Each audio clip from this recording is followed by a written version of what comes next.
This one goes out to all the Catherine Hardwicke's Twilight girlies who knew before the film bros did that Robert Pattinson will serve a performance.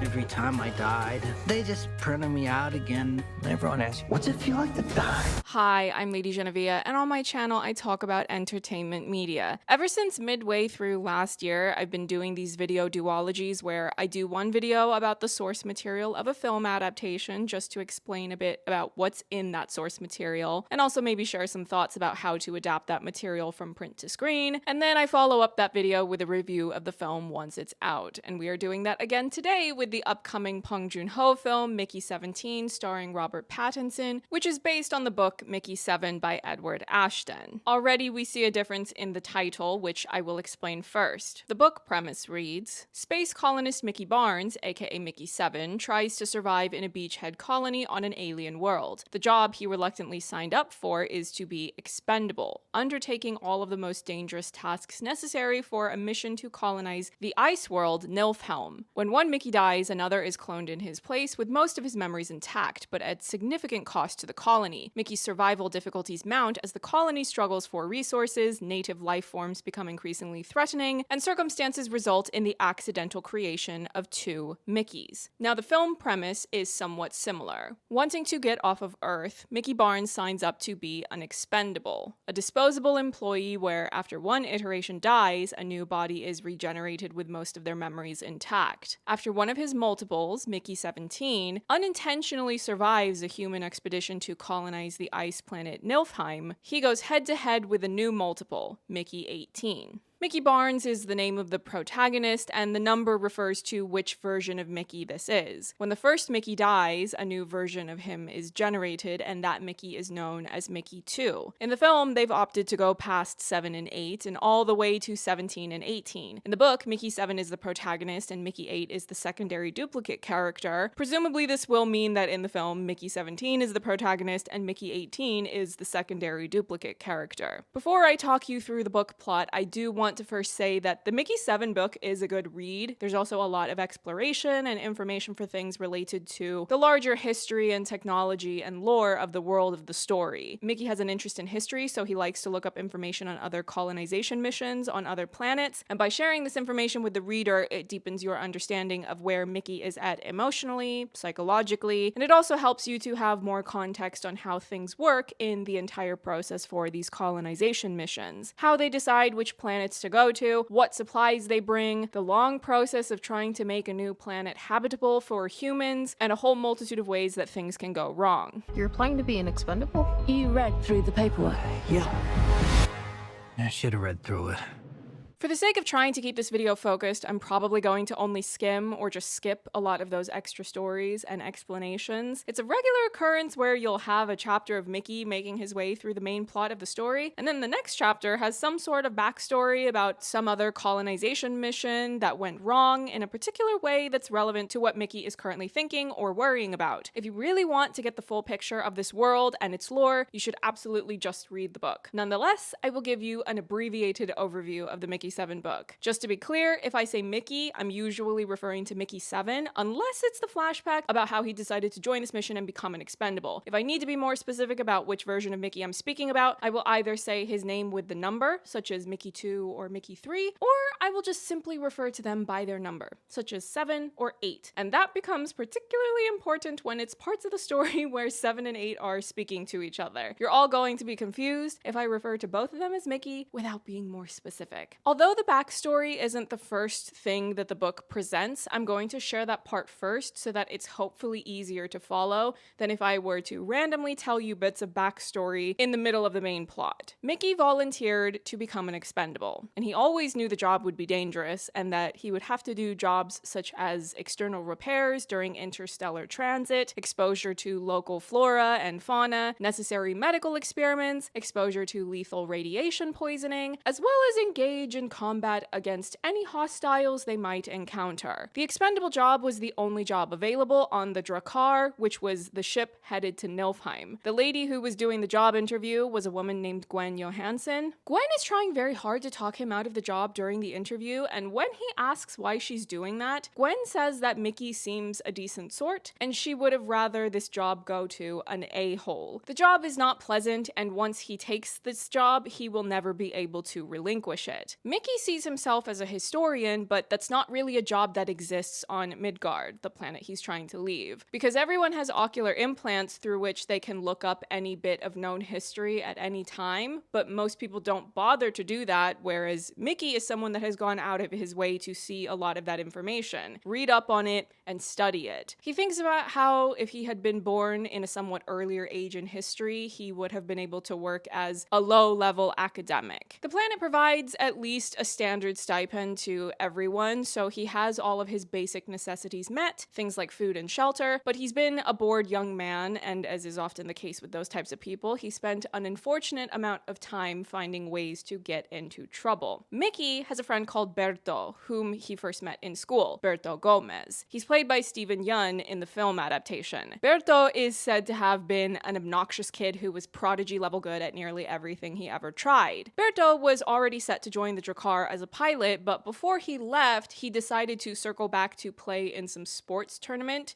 He used to be very active in sports and played professionally or semi-professionally, but regardless, he hasn't played this sport in years, so Mickey ended up betting again and again all throughout this tournament that Berto would lose. Berto won the tournament, and Mickey found himself in serious debt to a gangster named Darius Blank. Darius and his henchmen attacked Mickey in his apartment and used a neural inducer, which they press into his neck, and it was tuned to tap directly into his pain centers. After that, Mickey checked the recruitment page for the Drakkar, and the only slot that was open was for the job of expendable. Mickey and Berto have a very odd friendship. Berto isn't a particularly good friend. We will get into some of that in the main plot I will talk about in this video, but it's important to know that so that you don't think Mickey was just randomly voting against his friend. Their dynamic is odd, so it's not as if they had some magical loving friendship that Mickey turned against for no reason. When Mickey began his journey to become an expendable, he was instructed by a woman named Gemma, who taught him a lot of technical things about machinery and the ship, things that he will presumably need to know for some of the missions and tasks he will be expected to do. They eventually switched over to learning about philosophy, to go through various existential questions of whether or not he's the same person or a different person from one expendable to the next. It's worth reading through the book if you want to know more about this, because it's kind of hard to summarize for a book summary video. She also had him start to do backups of his biological information, as well as scanning his brain for memories and knowledge. When all of this prep work was complete, his final test consisted of Gemma giving him a burner, which is a type of weapon, and telling him he has to shoot himself. She advises him on a painless way to do it and says if he doesn't do this, he will be shipped back to Midgard and someone else will be conscripted to be the expendable. When he pulls the trigger, nothing happens. Mickey is nonetheless very traumatized by this experience, and Gemma gently takes the burner back and informs him that he is now officially known as MICKEY-7. MICKEY-7 died because while they were all on the ship making the journey to this ice planet, that ship was hit by an object that created a hole in the nose cone, and as a result of this, one of the field generation modules was just gone, and 20% of the interior volume of the ship was flooded with hard radiation. Mickey had to do the repair while absorbing a lethal amount of full-body radiation. However, he wasn't allowed to die until he uploaded into the machine, because the knowledge and experience gained during a critical situation is considered to be highly valuable, and thus it's policy to not have that information die in an older version of an expendable if that can be avoided. Not long after he emerged from the tank as Mickey-2, he had to quickly go out onto the hull with some emergency patch nanites, and then he got hit by the proton stream again while he was doing that repair, so when he emerged from the tank as Mickey-3, he had to watch the video feed from the suit suit camera and watch Mickey 2 stop moving while on the way back to the airlock, popping the seals on his collar,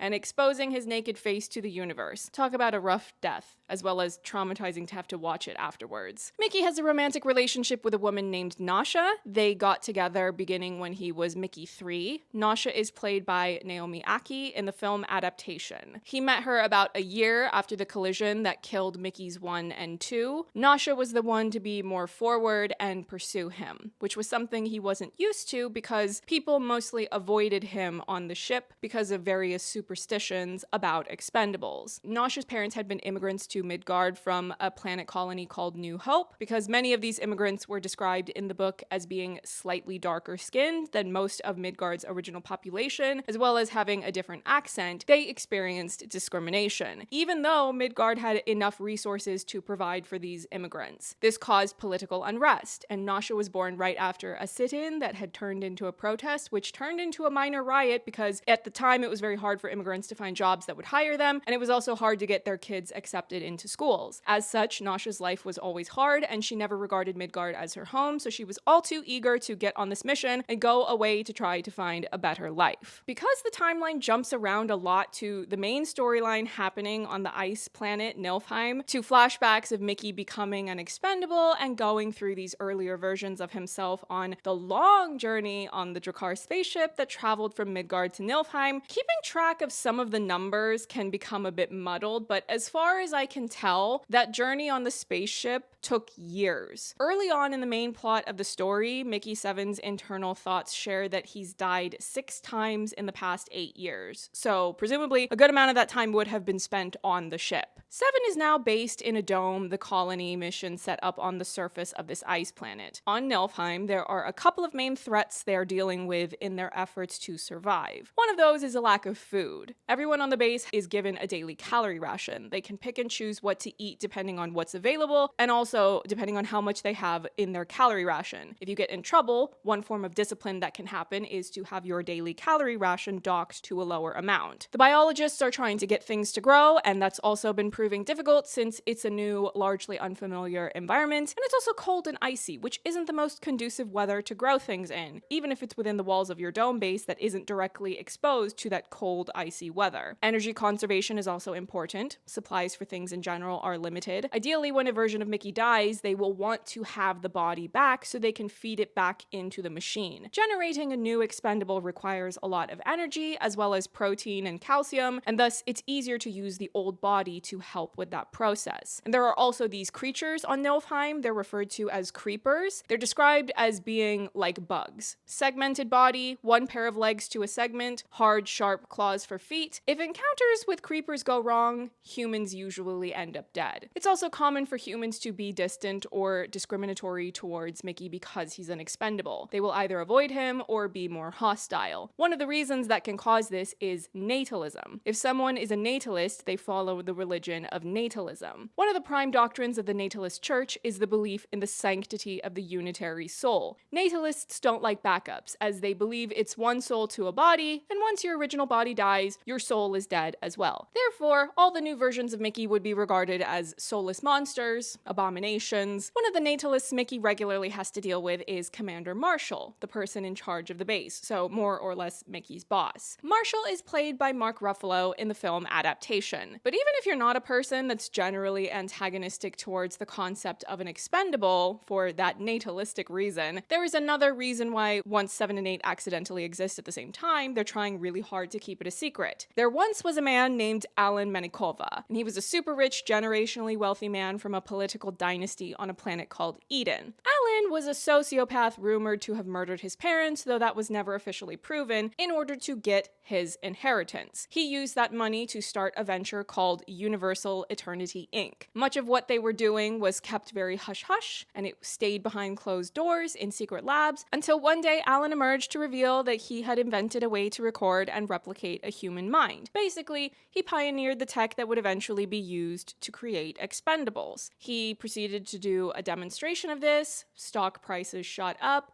after which he liquidated everything he had, and the transactions involved so much cash and so many shell companies that he single-handedly caused a planetary economic recession. A year later, he disappeared without telling anyone what he was doing or where he was going in a custom-built interstellar transport packed with equipment, supplies, and the same prototype replication unit he had used in his demonstration. Alan went to a planet called Galt, which was a planet funded by a private group of people who didn't want to be taxed into making sure people didn't starve in the streets. Death. Death to the enemies of the people of the Republic. Galt was a colony founded on radical liberty and self-reliance. Ugh.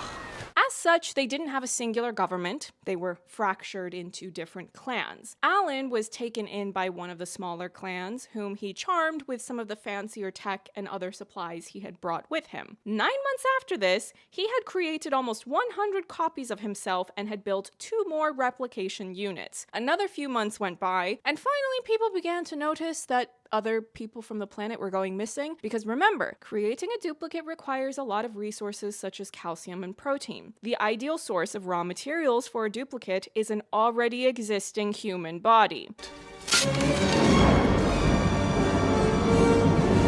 Now, if this was a different planet or colony, one that had a more unified government, they would have intervened sooner. But Alan kept shoving every citizen of his host clan into this device and cranking them back out as copies of himself. A year on, the surviving clans considered mounting a unified response, but by that point, Alan was now the majority of humans on the planet. The only thing the remaining people on Galt were able to do is send out a message begging for help and explain what had happened with Alan. It took 7 years for their message to reach Eden, which was Alan's original planet, and then it took another 2 years for authorities to decide what they wanted to do. They decided to send their one and only interstellar military expedition on a ship called Eden's Justice. By the way, they didn't even manage to get a shot off. But Alan was defeated, and here's how. That message, the final one that Galt sent, had also reached Galt's neighbor planet, Farhome. Now that planet wasn't as slow or pensive about their process and response. Farhome sent something called the Bullet,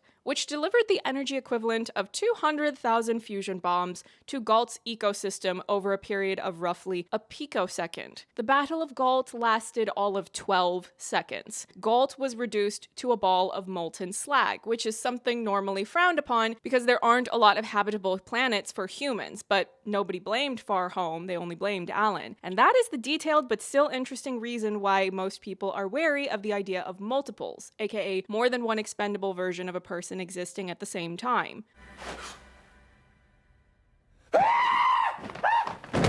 Why aren't you dead?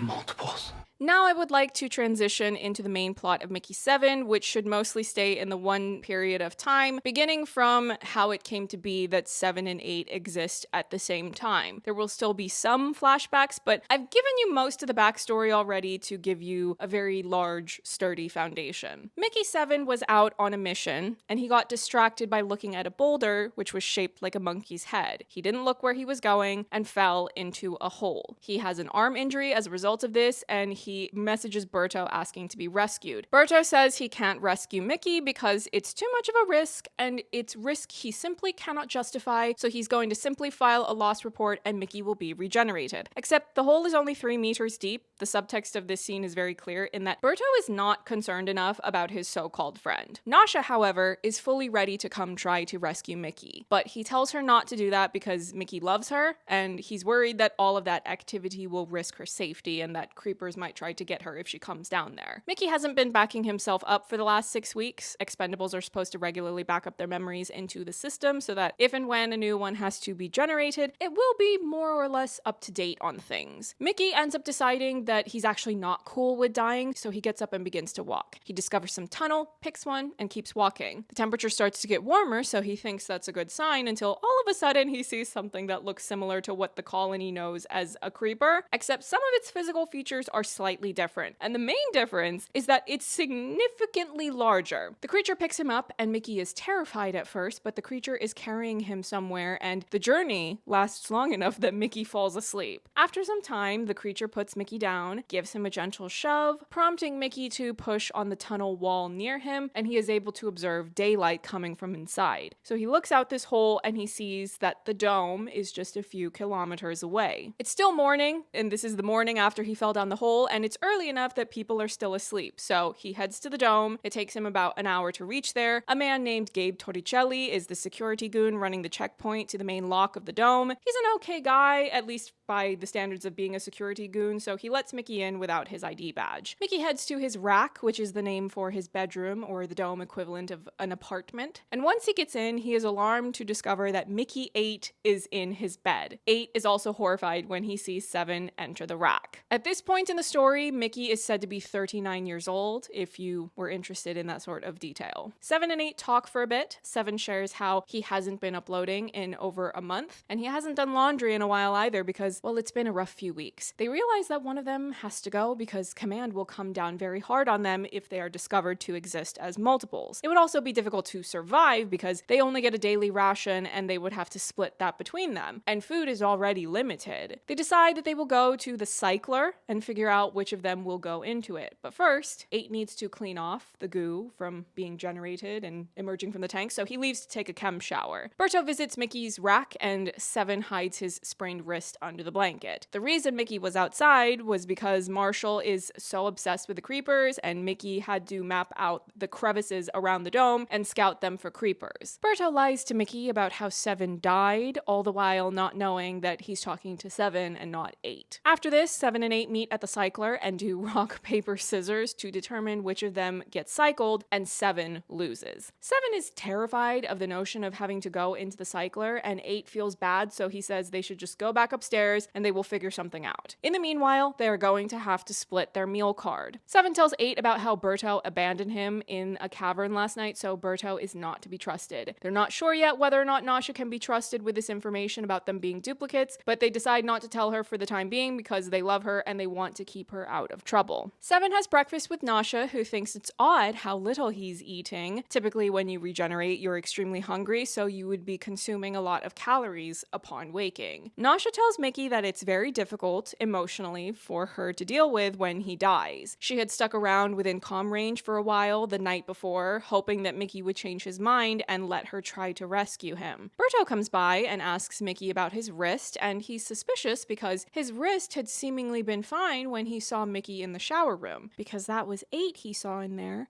and not 7. But Mickey deflects the questioning, and now they all have to focus on what happened to Gabe Torricelli, the security goon who let Mickey in that morning. He had pinged in at 8, but not at 8:30, so when someone went outside to look for him, all they found was a bunch of churned up snow. Mickey is concerned about this because he knows it was around 8:15 that Gabe let him in. So Mickey's wondering if the creepers followed him back to the dome and that maybe they only let him go to find the human's nest, so to speak. Berto gets into a bit of an awkward situation in their group conversation because his story about how 7 died is inconsistent. 7 and 8 are messaged because they both exist on the same Mickey channel, and they're ordered to report to Commander Marshall's office no later than 10:30. 7 will be the one to handle this since 8 still has tank funk, and thus 8 wants to nap.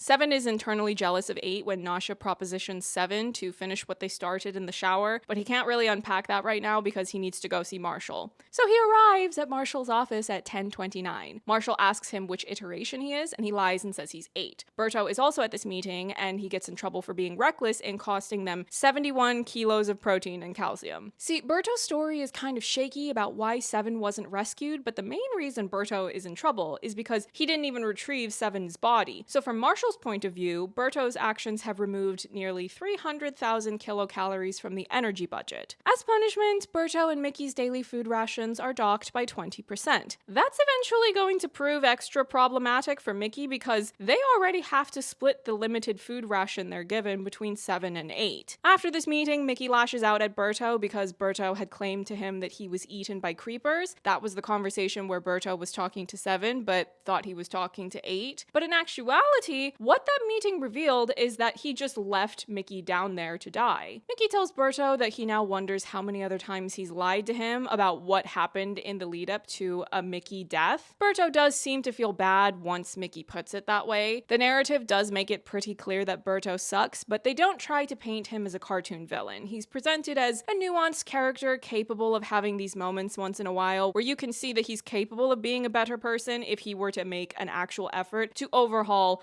a lot about how he is as a person. Anyway, Mickey returns to his rack and talks with 8 about the food cut. They make a plan for dividing up the missions they are going to be assigned, and 7 wants to also go to sleep like 8 was just doing, but then they get pinged by command to go to the main lock, so they decide that 7 will go and 8 goes back to sleep. The security lock is surrounded by people. The outer door is sealed and there's a hole almost 2 meters across in the floor of the lock. Something punched through the lock while Gallagher, another security goon, was waiting for the lock to cycle. All that's left of Gallagher is a blackened, man-shaped blob slumped over in a corner. Whatever ripped out that first section of decking took off most of his left leg. A group of people, including Mickey, Berto, and a bunch of security goons, are sent out to hunt one of these creatures down so that they can try to get a sample back to the biology lab so they can hopefully understand what these things are and what they're capable of. Mickey advises Dugan, a man from the biology department, to not wear the heavy armor because it's difficult to walk on the snow wearing all of that gear. But Dugan ignores this advice because he's scared. Mickey opts instead to wear the winter wear, which is meant to help with the exposure to cold, but it's not tactical wear. He also decides to bring a linear accelerator instead of a burner. He still has an aversion to burners because of the traumatic incident with Gemma during training. Mickey chats with Kat Chen, a security goon, while he's getting ready. Kat is a fairly prominent secondary lead in the story, but I haven't seen her listed in the film's credits so far. Maybe she's in the film adaptation, maybe Bong Joon-ho has altered the story to not include her, I'm not sure yet. Kat notes how Mickey isn't wearing armor and is only taking a linear accelerator instead of a burner. Everyone heads outside and Mickey and Kat are near one another. The group is moving north when all of a sudden they hear Dugan yelling. Dugan lifts his right leg out of the snow and it's wrapped in creeper. He eventually gets dragged under the snow, as are some of the other security goons that are nearby trying to take action. So Mickey and Kat take off running and they reach a granite island that they climb on top of about half a meter above the snow. Mickey is able to use the line accelerator to shoot a creeper that had risen up close to them. He's able to grab a sample of the creeper,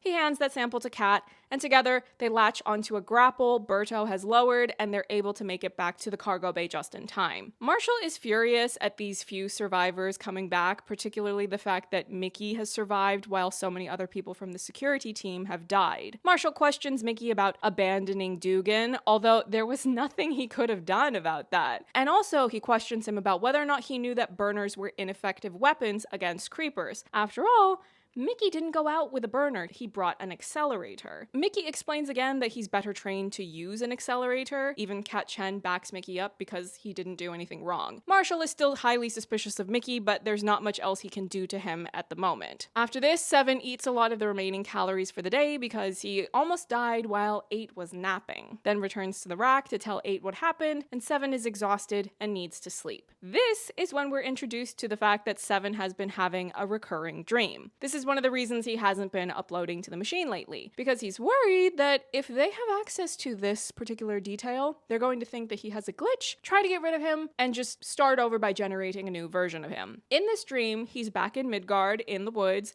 sitting on a log in front of a campfire. He hears a noise, he looks up, and he sees a giant caterpillar. It tries to speak to him, but they are unable to understand one another. This time, the caterpillar fades away, and the entire dream transitions to him being Mickey 2 again, back on the hull of the ship, pulling off his helmet, and the hard vacuum of space sucking everything out of him. After which, MICKEY7 wakes up wide-eyed and sweating. Fast forward to 7 needing to go do another perimeter patrol shift with Kat Chen this time. She mimics his strategy of not wearing armor and only wearing cold wear instead. She also gets an accelerator instead of a burner. When the pair are ordered to stay in a particular location for 12 minutes, they end up encountering some creepers again, and during this encounter, Mickey's vision splits. In his right eye, eye, it's his own regular vision where he's looking down the length of his accelerator weapon that he's got a hold of, trying to keep the creepers away. But through his left eye, he can see the dome from a distance, and he can observe two stick figure humans staring back at him. Just to be clear to you, he's seeing himself and Kat from the perspective of a giant creeper. The left eye is also where he has his ocular implant. This split vision situation causes him to black out, and he wakes up in medical. Both he and Kat are still alive, and the creepers dispersed without pursuing them further. They went away for unknown reasons. The doctor informs Mickey that his ocular implant in his left eye experienced a power surge sometime in the past hour, so he should probably get that checked out. But Mickey decides that he's not going to have anyone look at his ocular because if it is glitching, it's going to require a long and difficult microsurgery. He hasn't told Kat or the doctor about his experience of having that split vision. He briefly goes back to the rack to tell 8 about some of the things that just happened, and he gets invited to dinner by Berto, who says that it's his treat. 7 and 8 are both extremely hungry, but 7 goes because he was the one to almost die twice in the past 24 hours, and he threatens 8 with that fact, as well as the threat that if 7 doesn't get to go to this dinner, then he and 8 need to go back to the cycler and fight to the death. At dinner, Berto lets him eat anything that totals under 1,000 kilocalories and claims that he wants to apologize for lying. Mickey doesn't believe him, but he wants food, so he's not trying to pick a fight right now. Berto says that he bet other people on the base that he would be able to do a difficult, dangerous flying stunt. The other people bet against him, and that is how Berto won and ended up with an extra 3,000 calories on his food card. A security goon named Darren comes over and he picks a fight because he's mad about losing the bet against Berto, and he's also blaming Mickey for the deaths of the many security guys that died out in the snow. Berto stands up for Mickey and shoves Darren, who's not used to being stood up to. Berto hits Darren, and it escalates into a riot, and Mickey ends up slammed to the ground and tased. He and Berto get in trouble with Marshall. Again, although the surveillance footage backs up their story of Darren being the one to instigate the fight, Marshall is petty,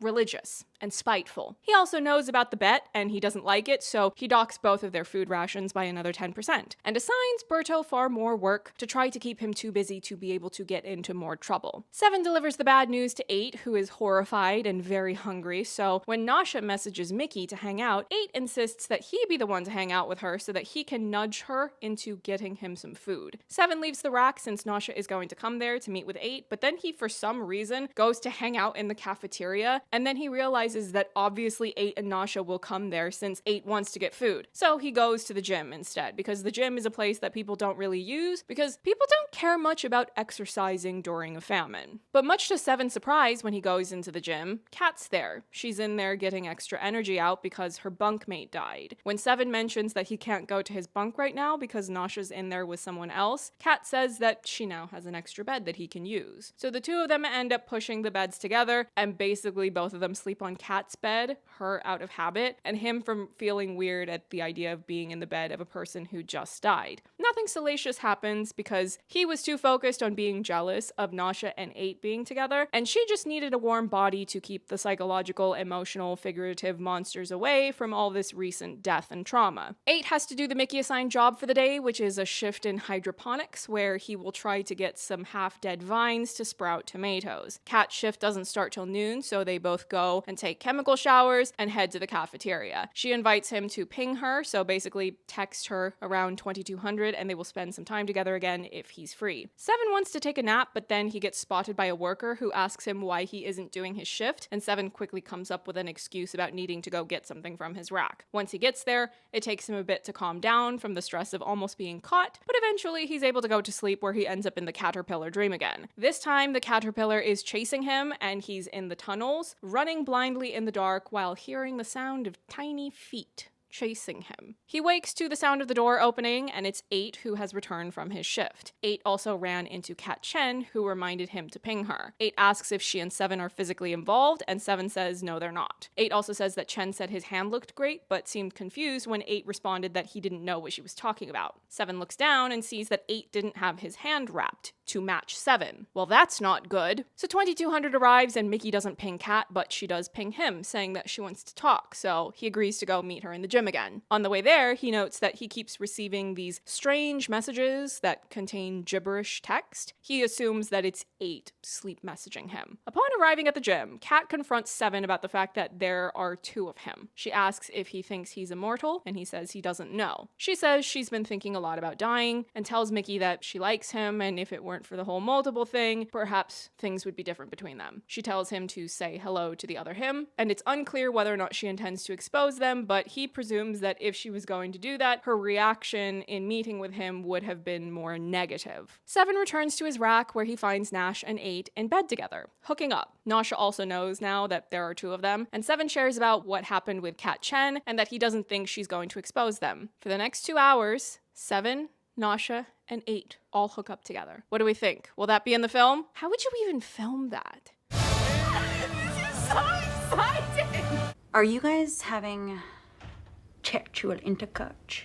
But there's a knock on the door, and guess who didn't lock the door? 7. You're very clever, aren't you? It's Kat, and she comes into the rack and is horrified to discover the 3 of them in bed together, so she goes running off. 7 goes and locks the door this time. Bit late for that, but all right. They go to sleep and are woken up by security goons who apprehend them. They got in by overriding the lock. Nasha is furious. She wants to murder Kat, which, I get it. You're enjoying a post-hookup nap with your clone boyfriends, and now you're being apprehended by security goons. The rage is valid. They're separated, so 7 and 8 are put into a storage closet for a while, they get some sleep, and then they're brought to Marshall, who reacts, well, about as well as you'd expect, referring to them as abominations, monsters, just typical religious nut natalist nonsense. Marshall also says the sample they brought of a creeper wasn't fully biological. Creepers appear to actually be some sort of hybrid Miltech. Nasha won't be executed because the base needs her because she's a pilot, just like Berto is a pilot. Her punishment is yet to be determined. 7 and 8 are taken away to a jail, which Mickey didn't even know the base had because it's never been used before. Sometime after this, 7 is brought back to Marshall, who has been talking to Berto, and now Marshall wants to know about the cave system he used to get out of the hole he fell in. 7 is initially hesitant, but ends up telling him more or less everything about the cave system. 7 is brought back to jail, and 8 is surprised to see him. 7 tells 8 about how there are these much larger creepers out there, and we begin to see an even larger rift between them because 8 seems more open to the idea of committing a mass genocide on the creepers, whereas 7 is horrified by the possibility of that. The strange messages pop up again, and they realize that those messages are not coming from the other person. They're not sure where they're coming from, or if it's simply a tech glitch. 7 and 8 are brought to the cycler and are told that if they go down the hole today, there will not be another Mickey brought back. When 8 points out that the colony needs an expendable, Marshall reveals that Kat has volunteered to be the new expendable if it becomes necessary. And it was at this moment that I went, you know what? I haven't seen Kat Chen listed as a character in the film adaptation material floating around, and I'm fine with that, because what do you mean your only Asian female character in this book, who is also specifically East Asian, is a rat? No thank you. Return to sender. She's crying and apologetic, and Mickey correctly points out that she's the one that made all of this happen. Natasha also tells her to shut the F up. So the only way for 7 and 8 to get to survive in another version, 9, is to complete a mission, which is to bring these antimatter bubble bombs down into the caves. They even dedicate an entire chapter to explaining antimatter and the technology of these bubble bombs. So again, if you're really interested in those sort of world building details, you should definitely read the book. Before going into the cave, 7 asks Berto what happened to 6. Berto reiterates that the creepers took him, but Mickey doesn't believe Berto. Berto clarifies that he never said the creepers ate Mickey, but that they took him down a hole. And it was 15 minutes after that when Berto lost Mickey's signal. Berto could hear Mickey. I'm not sure if it was just with his ears or through the technology they have, the communication devices. But Berto got the impression from what he could hear that the creepers were taking Mickey 6 apart to see how he worked. So 7 assumes that they took the ocular implant. Mickey confronts Berto over the fact that he lied to Mickey and Command. Berto admits that he was afraid. And this stuns Mickey because for as long as he's known Berto, Berto has never been afraid of anything. And for all this time now, Berto has risked Mickey and his own life simply because he Berto couldn't let people know that something had frightened him. 7 finishes this conversation by threatening Berto that if any part of himself, 7, ends up in 9, he will make sure that he beats up Berto. 7 and 8 go into a crevice, each with a miniature bubble bomb in a sort of pack or backpack. Their ideological difference flares back up again because 7 thinks the creepers are sentient beings and thus using these bubbles would be war crimes. 8 says this isn't the case because they're not being used on humans. 7 points out that one of those creatures saved 7 and brought him back to the dome. 8 decides they should split up and get as far away from one another as possible so they can pull their triggers simultaneously and get maximum spread. 8 goes down a side tunnel where he encounters a giant nest of the smaller creepers who go after him. 7 is able to get an image of what's happening and realizes that 8 is dead. 7 momentarily considers pulling the trigger, but when he closes his eyes, he sees the caterpillar from his dream, and he gets a text message on his communication device, and finally realizes that it's not gibberish. Mickey opens the eyes and sees the giant creature, which is who or what's been messaging him, or trying to for all this time. The message asks him if he understands, and asks if Mickey is Prime, adding, "We destroyed your ancillary. You are Prime." Mickey writes back, "Yes, I am Prime." The creeper messages back, "I am Prime also. We talk?" And then they do. I'll continue momentarily with the plot, but I just want to interject for a moment. They don't show you the conversation these two have, but Mickey simply relays his account of it upon returning to the base. I would hope that the film adaptation wouldn't share that purely by verbal exposition. Film is a visual medium. The audience will want to see it. Mickey returns to the base with his bubble bomb pack, and the burners begin to rise up and point towards him. But he announces that he will pull the trigger cord of the bubble bomb if Marshall doesn't come out to talk, which he does do, but with 2 security goons, one being a person named Lucas and the other is Kat Chen. Mickey says that the creepers have 8's device and know what it can do because 7 told them what it was and how to operate it. Marshall orders Lucas to kill Mickey, but Lucas says that's not a good idea because of what Mickey is carrying. Marshall is enraged and starts espousing the warmongering rhetoric, talking about the various people that have died because of the creepers, but Mickey explains to him that the creepers don't see it that way because you're thinking like a human. The creepers don't see it that way. They don't seem to have much of a concept of individual life. As far as I can tell, they're a communal intelligence. They don't care at all about the creepers we've killed, and they don't have an inkling of why we'd care about the people they've taken. The idea that dissecting a few ancillaries would be considered an act of aggression is beyond them. As far as they're concerned, all we've done so far is exchange a bit of information. The small creepers don't have intelligence of their own, but are merely part of the whole. Marshall tries to blame Mickey for the creepers getting hold of the weapon, but Mickey responds that the weapons were Marshall's idea, and it's not Mickey's fault the creatures snatched up 8 before he could pull the trigger. And now Mickey doesn't want to commit a genocide and have that on his conscience. The only way forward is diplomacy. Marshall is furious, so he storms off to head back inside without his goons. Kat moves towards Mickey, and he pulls her in to give her a hug. She tearfully apologizes, and he seems to forgive her. So the trio walk back to the dome together. Once Mickey is back in his rack, 8's death sinks in and he starts crying. Nasha comes in and comforts him, sharing that Marshall tried to order her to do a bombing run, but she refused. Nasha falls asleep first, and Mickey dreams of the caterpillar again, who asks Mickey, "Is this an ending or a beginning?" Mickey asks if the caterpillar can speak now, and the caterpillar says that he could always speak, but Mickey couldn't understand. Mickey answers the question by saying he hopes it's both. The next morning, Mickey is summoned to Marshall's office, and surprisingly, Marshall is nice to him. He shakes his hand, he's in a good mood, he apologizes to Mickey and says he's a better man than most. But then he says he has a job for Mickey. He wants Mickey to set the bomb off in order to get the antimatter from the device back into the core because they're running low on fuel. Mickey refuses to do this, pointing out that, well, Marshall obviously had to have some sort of plans for the colony to survive without that fuel when he sent 7 and 8 down into the caves with the bubble bombs. Marshall gets enraged again. He threatens to wipe him from the servers and shove him down the hole, but Mickey reminds him that he's not going to do that because Mickey is the only liaison to the creepers who are now in possession of an antimatter bomb. So Mickey officially quits the job of expendable. He also threatens to tell the creepers that the truce is off if Marshall sends anyone after him. So Mickey goes to the cafeteria to get some food, and Berto joins him. It's very awkward. They mostly sit and eat in silence. Berto asks if they're good,